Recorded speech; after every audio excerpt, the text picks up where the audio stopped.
Alright guys, how's it going? Last month I took my official vacation, and this month I took one in my head. To be honest, there wasn't a whole lot happening in the early part of September anyway. Nothing that got me excited, at least. However, this past week it started to get a little bit more interesting. And therefore I'm back with another attempt to satisfy your insatiable demands for analytical videos on AMD.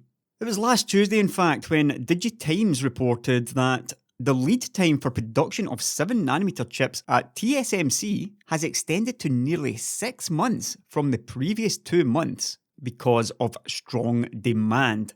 Now, as usual, a bunch of the tech press picked up on this story and added a little bit of their own colour to it, with the Inquirer suggesting that, as a result of it, AMD is said to be scrambling for production capacity and could face chip shortages for its new 7nm products. Before going on to state that, however, this is all based on unnamed industry sources running their mouths to DigiTimes, which isn't always on the money when it comes to accurate rumours. Now, nobody is truly an oracle with 100% accuracy. However, from where I'm standing, DigiTimes are on the money more often than not. And I don't see it as a huge stretch to imagine that more 7nm orders really have been piling in. I'm not privy to actual numbers or TSMC's strategy, but I know that at the wafer fabrication level, when you switch over to a new node, the yield is not amazing. Yield of course depends on varying factors like the size of the chip, or chiplet. So let's call up the old favourite, Calitex die per wafer calculator. Now the first thing we do is switch to 300mm wafers. And there we go. The Zen 2 chiplet in this awesome photograph by Fritz. This is 74 square millimeters. Bizarrely, I can't find the actual dimensions of the chiplet anywhere, but it's slightly rectangular, so let's just say 74 square millimeters, 7.4 wide by 10 high. That won't be far off. And if we hit return, the calculator is now showing a yield of 93%. However, that is unrealistic for a new node. So what we'll do now is mess around with this defect density number until we get it closer to, let's say, 70%. So 0.3, nope, that's still 80%, 0.4 defect density, 75%, so I guess 0.5 gets us to around about 70% fab yield. So looking at this Zen 2 chiplet wafer and 70% yield, there should be 550 fully working 8-core chiplets and 237 defective ones. And I would wager that the vast majority of these defective dies are absolutely fine for 6-core chiplets. If you ever wonder if chiplets are worth it, then just look at that. I would reckon that actual working chips on this immature wafer are running close to 98%, with probably less than 2% of them so completely dead that they are unsalvageable. But that there is 70% full yield for Zen 2 chiplets with a defect density of 0.5. So what then for Navi? Navi 10 is 251 square millimeters. Let's call that 17.5 wide by 14.35 high. 17.5, 14.35. And that brings us to just about 251 square millimeters. And that is a lot of grey. 32% yield, only 70 good dies and 147 defective ones. Now obviously these 70 fully working dies end up as 5700 XTs. AMD ramps up the voltage to the 1.2 volt maximum, and then just about all of these 70 good dies will pass this speed test of the up to 1905 MHz boost clock. That's how AMD does this stuff, and it's why their GPUs are such undervolting champions. Ramp up the voltage, more of them will pass the higher clock speeds. Power be damned. Now, many of these 147 defective chips could be salvaged as 5700 non-XTs. How many exactly? That's difficult to know.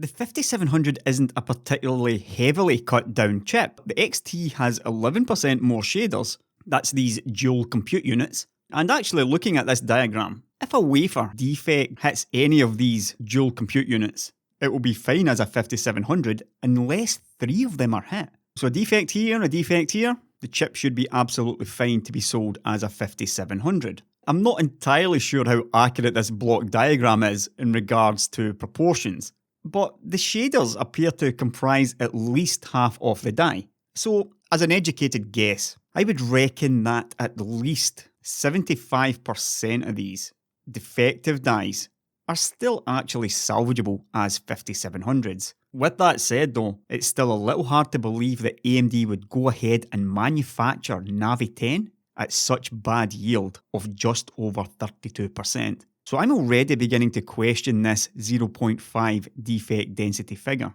And Zen 2 and Navi weren't actually the first 7nm chips. Remember, Vega Instinct on 7nm, that launched in November last year, so 7nm yield would have been even worse.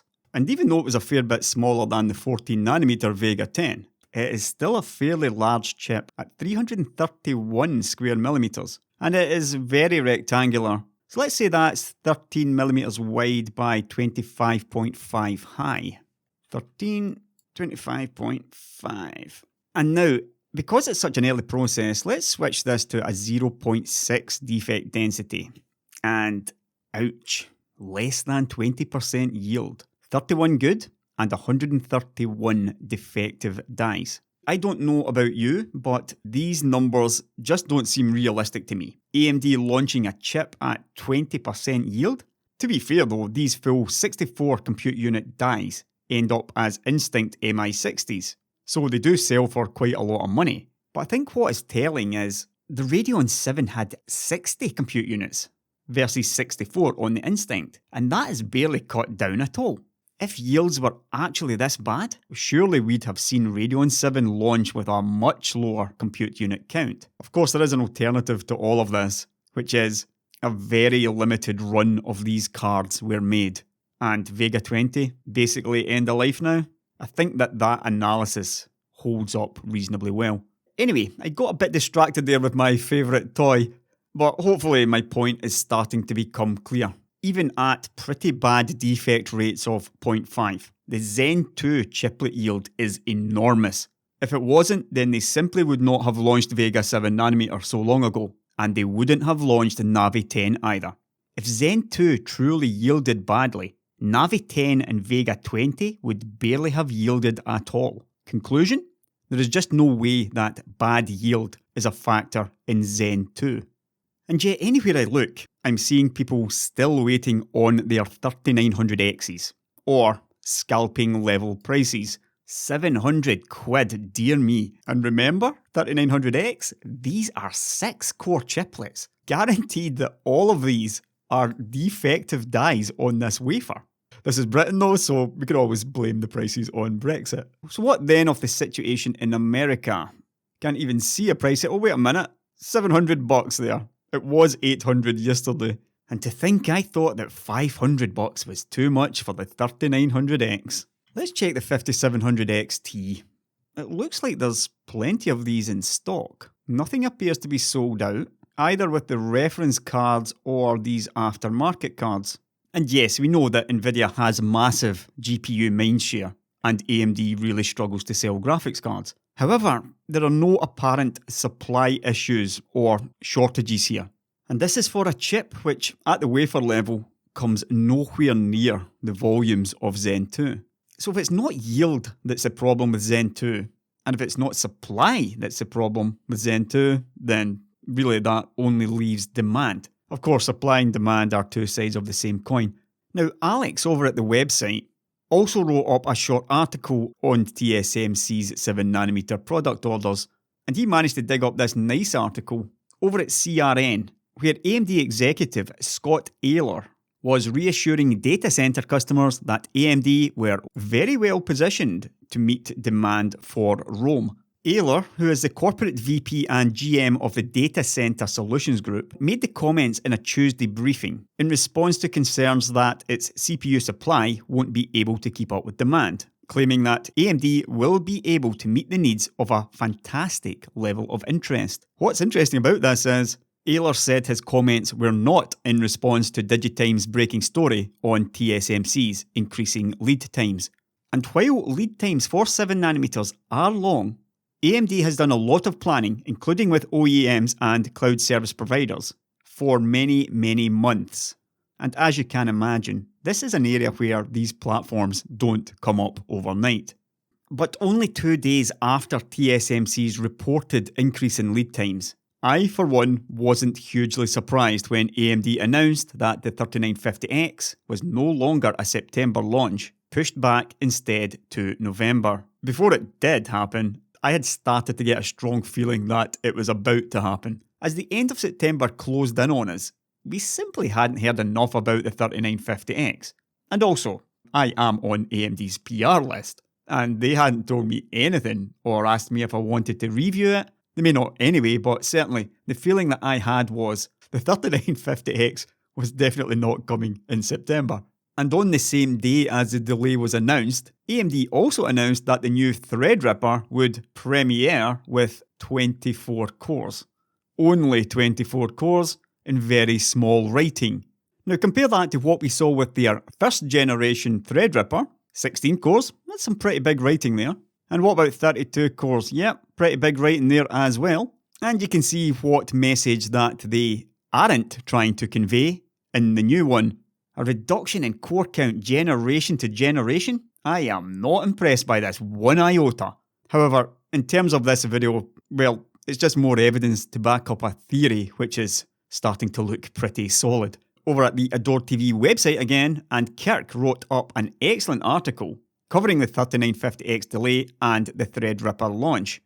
And Kirk noted that he hadn't found a server vendor with a 48-core EPYC available, either listed on their website or when directly talking to their sales reps. Kirk then went on to analyse MindFactory's numbers, and we see that the 3900X and the 3600 and X are sold in about the same quantity as the 8-core 3700X and 3800X, once you factor in that the 3900X is dual chiplet. And he concluded that, assuming the 6-core and 8-core chiplets have been selling roughly equal on the consumer front, but 70% or likely better of these chiplets are fully functional, 70% yield for the fully functional dies, then that suggests that the 8-core chiplet EPYC CPUs are taking a huge chunk of these perfect dies.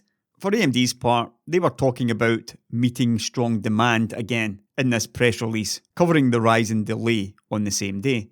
Let's go back even further than the Vega 20 launch, back to the middle of 2018, and this article over at EE Times, EUV in final push into fabs. And on page 2 was a gem of a comment by GlobalFoundries CTO Gary Patton, who said of AMD's decision to also use TSMC at 7nm, AMD will have more demand than we have capacity, so I have no issues with that.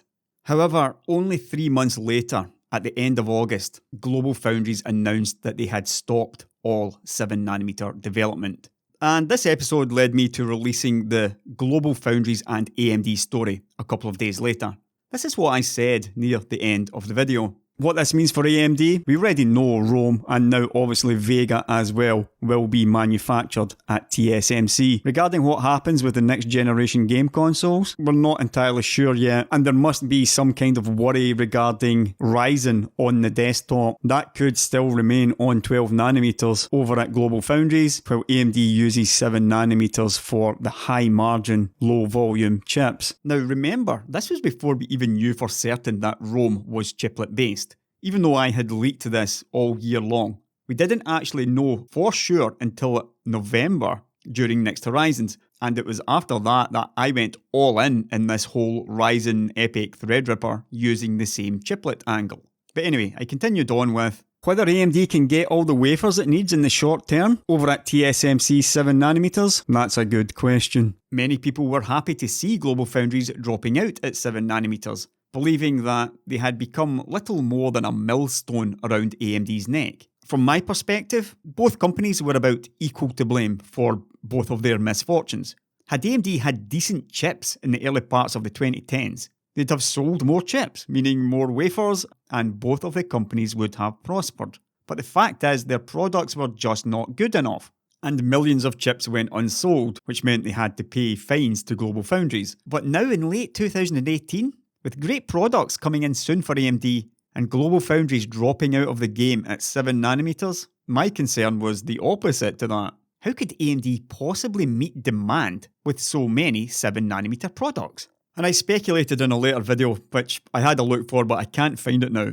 that obviously Epic is always going to be top priority on silicon. And in my list I believe I put Navi squarely at the bottom. And even Ryzen Desktop didn't get very high on my list. But this was supposed to be mitigated due to everything being chiplet based. Of course, as it ended up, Navi wasn't chiplet based at all. And the Zen 2 mobile chips coming next year, they almost certainly aren't either. And it's pretty doubtful that the next generation consoles will be as well. So again, I will say that I believe GlobalFoundries dropping out at 7nm was a bad move for both companies. Remember, there was nothing actually wrong with GlobalFoundries' node. This was a money decision. And I believe it was a short-sighted move by AMD, who, presumably, had they agreed with GlobalFoundries to buy 7nm wafers over, say, a 3 or 4 year period, then GlobalFoundries would have retooled their fabs for 7nm instead of sticking to 12. Just to be clear though, it's unlikely that the current Ryzen 7nm shortage would have been alleviated a whole lot had GlobalFoundries decided to go ahead with 7nm, simply because GlobalFoundries 7nm would just be coming online around about now anyway, and these things do take time to ramp up. However, looking forward to next year, and when the new game consoles come in, they are really gonna start consuming 7nm wafers. Presumably we're looking at some 300 plus square millimeter 7nm chip, which are likely gonna sell 20 million plus units in their first full year. I mean, these numbers are far in advance of anything AMD is selling currently in CPU and GPU. It's on a completely different level. And I am seriously questioning whether AMD can realistically cover so many products only at TSMC. And for me, the thing here is, the consoles would have been perfect for GlobalFoundries 7nm, and the consoles are a guaranteed return over the next 6 or 7 years. Let me go back to the early part of the video though, when I talked about TSMC and yield. As I noted, defect densities are pretty high and prohibitive on an immature process, and it really does show the massive manufacturing benefits small chiplets bring over these monolithic designs. And basically speaking, it was a chiplet architecture which allowed AMD to go very early into mass production on the process before it was truly ready for mass production. So this early on in 7nm, very few companies were using 7nm capacity. Only a handful, including Apple and Qualcomm, who are actually using a slightly different process, 7FF, whereas AMD are using 7HPC.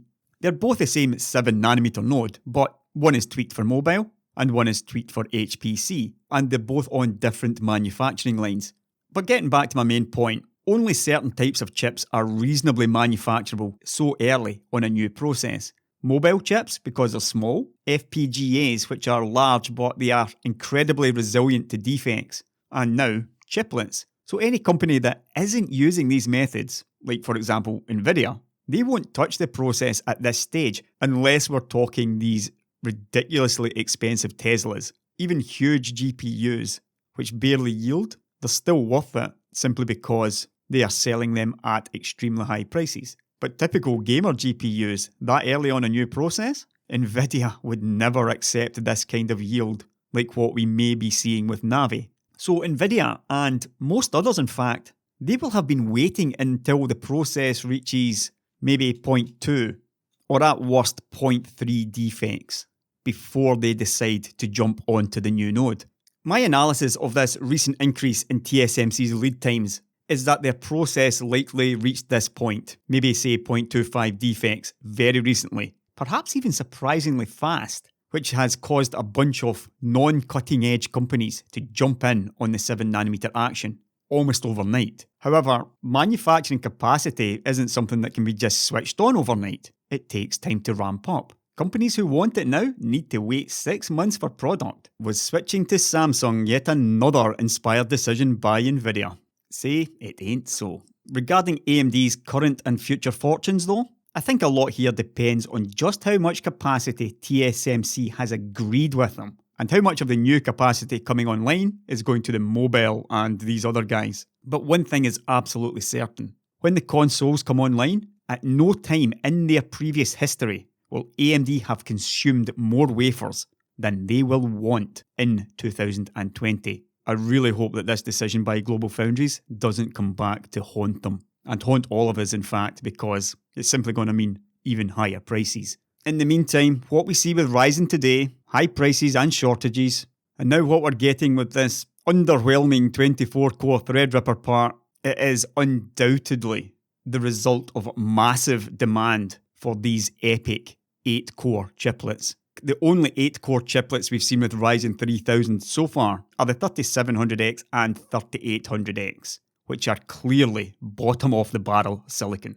Of course they are. It couldn't be more obvious. The demand for EPYC is so large that not even the $750 3950X, which has two of these 8-core chiplets at 4.7 GHz, $750 isn't worth it to AMD. Think of the incredible change in fortunes for the company that must mean. At least for their sake, I hope it is. Otherwise, they are losing out on an absolute fortune due to an inability to supply a market that clearly demands their products like never seen before. But the Threadripper thing, this is almost unbelievable. Presumably, this 24-core part is at worst two 3900Xs, so we're looking at four 6-core chiplets at 4.6 GHz. That alone is a huge drop in quality compared to the previous generation Threadrippers.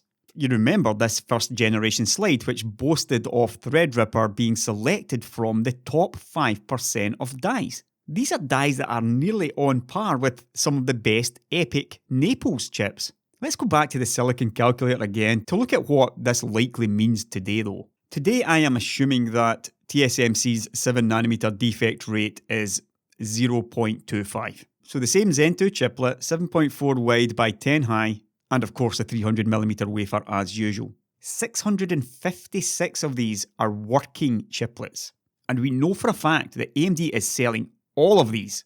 However, many of these EPYC CPUs are of course 8 chiplet packages.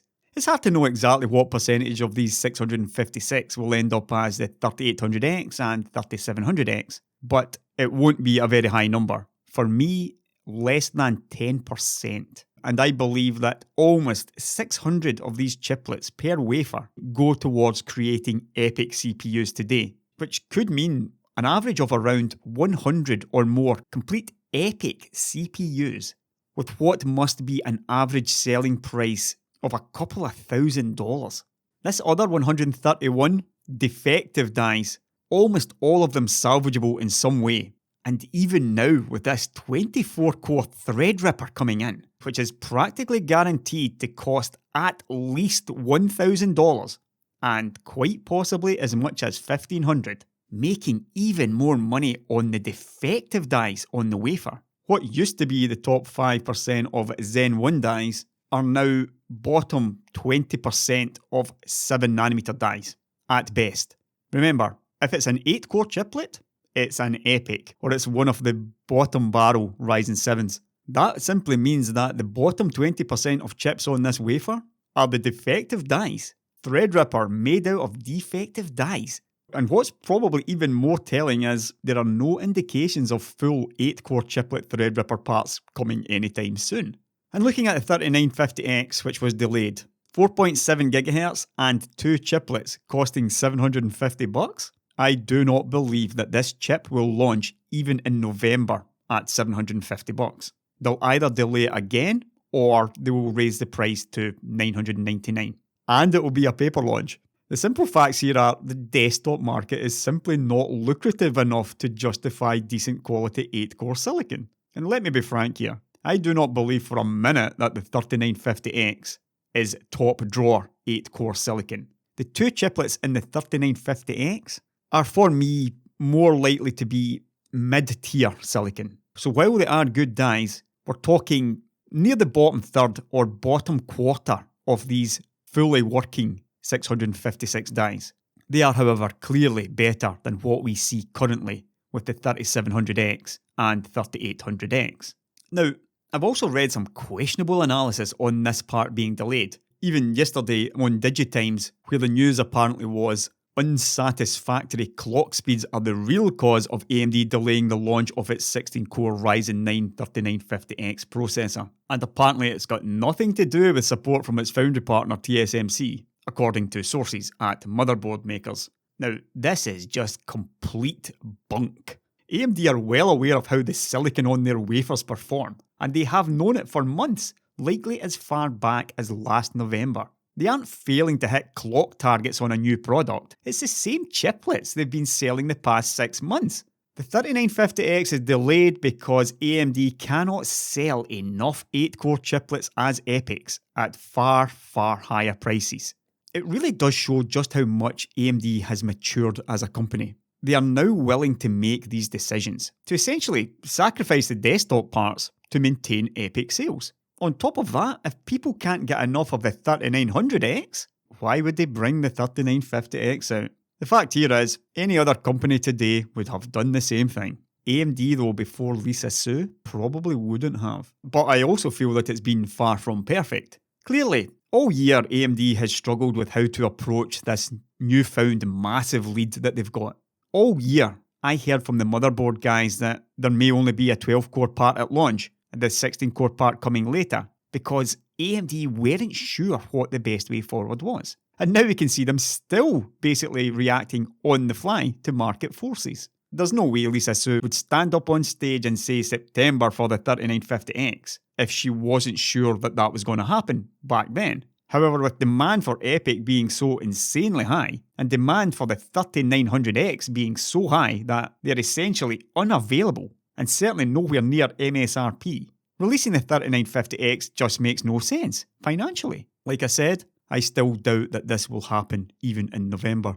But something else stands out as being a bit odd here. I mentioned Navi 10 earlier, and how it doesn't seem to be having these supply issues. I would wager they're also not having anywhere near the demand issues, which is why I feel that any wafers that are being consumed by Navi are simply being an expensive mistake. I don't know how they agree to split wafer starts within AMD, but if Navi is more than 10% of their current 7nm TSMC allocation, that is too much.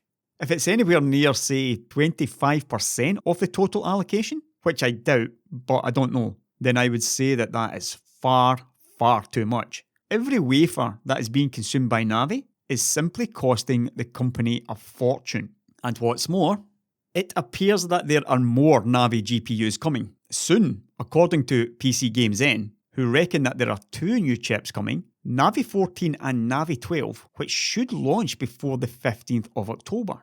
And in a Reddit thread discussing it, some user posted that, spoiler, it's almost 100% sure. Some tech reviewers are already receiving invites for briefings and presentations. If we assume that this is true, then I really have to question what the motivation is for launching lower-end Navi cards at a time when wafer starts at TSMC are like gold dust. Even a Navi chip half the size of Navi 10, that's going to be 125 square millimeters, and it is going to yield much worse than Zen 2 chiplets. But that's not even half the story. Much worse than that is, these small Navi chips, they cannot hope to get close to the kind of prices that AMD can command for their CPUs. So unless there is some kind of agreement in place at AMD where the Radeon Technology Group guys get a set percentage of AMD's wafer allocation, I simply cannot see the point in these chips. They are just costing AMD money. And finally, I think by now that another thing is fairly clear. AMD has seriously undercharged for EPYC. These prices here are far higher than AMD ever commanded for CPUs in the past. Naples topped out at around the $4,000 mark, so they are charging a hell of a lot more. However, they are still far lower than what Intel is charging, while Rome is vastly superior, especially in performance per watt. And I guess in the end, it's the upcoming financial performance that is really what will make or break AMD. From the first quarter this year, AMD's stock price surged based on a very positive outlook of high single-digit percentage revenue gains compared to 2018, when they totaled $6.48 billion in revenue for that year. High single-digit should be around about the 8% mark. So that means that for 2019, AMD should have been bang on to hit $7 billion revenue. What's really important here though is, Compared to 2018, the first quarter of 2019 was well down. 23% in fact, or almost $400 million down. Now the reason for that was crypto burst completely and console sales started to capitulate. In the second quarter of 2019, those two were to blame again as revenue was down another $230 million. So those two quarters combined, at the halfway point of this year, AMD had a deficit of around $630 million compared to 2018. The revenue loss on the game consoles in particular, however, meant that AMD were forced to dial back their overall 2019 outlook of high single-digit percentage gains to mid-single-digit percentage gains. If we take that mid-single-digit to mean 5%, then overall for the entire year, they'd still be looking at around $6.8 billion in revenue.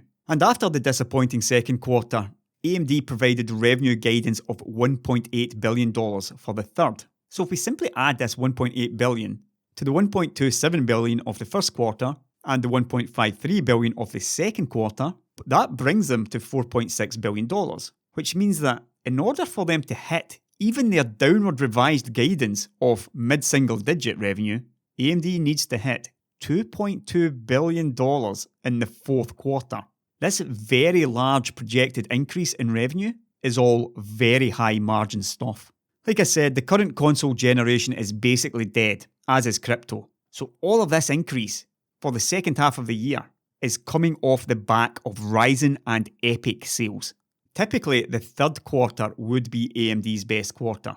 It's a good quarter for PC sales. This second quarter of 2018 here, this is a blip due to massive crypto sales. The second quarter is usually nowhere near this dominant. The expectation is basically that Epic sales will just ramp and ramp and ramp over the following quarters. And I know that AMD and Jam Tomorrow go particularly well together, but this really does seem certain to be the case. If you look at what happened historically with Opteron back in the early 2000s, we can see that just at launch took a little while before the sales really started to ramp. It was 3 years from the Opteron launch until it peaked at 25%. Naples has been disappointing on that front. It took forever for AMD to get only 5% market share over 2 years it's been, for what is a very competitive part. However, when you're essentially wiped out of the market like they were, it's a lot more difficult to come back as well. And a lot of guys within AMD will say that Naples was all about gaining a footing in the market again. But with Rome, AMD are still only talking about gaining 10% market share over coming quarters, which simply isn't anywhere near good enough based on their overwhelming superiority and lower prices. On the flip side though, the sheer amount of money we are talking about will really stand out. If AMD does make $2.2 billion in revenue in the fourth quarter, and for the record, I expect a fair bit more than $1.8 billion in the third quarter as well, a lot of that money is going to go straight to their bottom line. $2.2 billion in Epic and Ryzen sales are worth far, far more in profit than $2.2 billion in console and crypto sales. So prices have never been higher, and demand for their products has never been higher. If they have blowout third and fourth quarters, then it's all been justified from their perspective. And if they don't, then there will be some very, very hard questions being asked of why they continue to be unable to make real money with their superior products. And to finish this one, on a personal level, I'm not seeing a whole lot to get excited about on the PC. 24-core Threadrippers, it's just not really doing it for me. I mean, sure, it'll be faster and more consistent than the 2990WX, but I do not like seeing minimum effort from any company. 24 cores, 4 of these defective 6-core chiplets. That is the absolute minimum that AMD could get away with, and even that remains to be seen, because if the clocks are actually down on the 3900Xs, then I think people might be doubly unimpressed by it. Of course, we're talking about an absolute beast of a CPU regardless, but that is the difference between me and the rest of them. While the rest look at bar charts and tell you how wonderful the performance is, I'm looking at it from the perspective of just how much more wonderful it could have been. So I'm done here. It's nice to be back in this kind of groove after a couple of breaks, I think, which I didn't really have as I of course worked on other projects. As always, check out the website, It's been a slower month on reviews, but there's a couple of decent pieces in there which I covered. And even though CPUs have been delayed a couple of months, things may be about to kick off again on the graphics front. I'll catch you later, guys.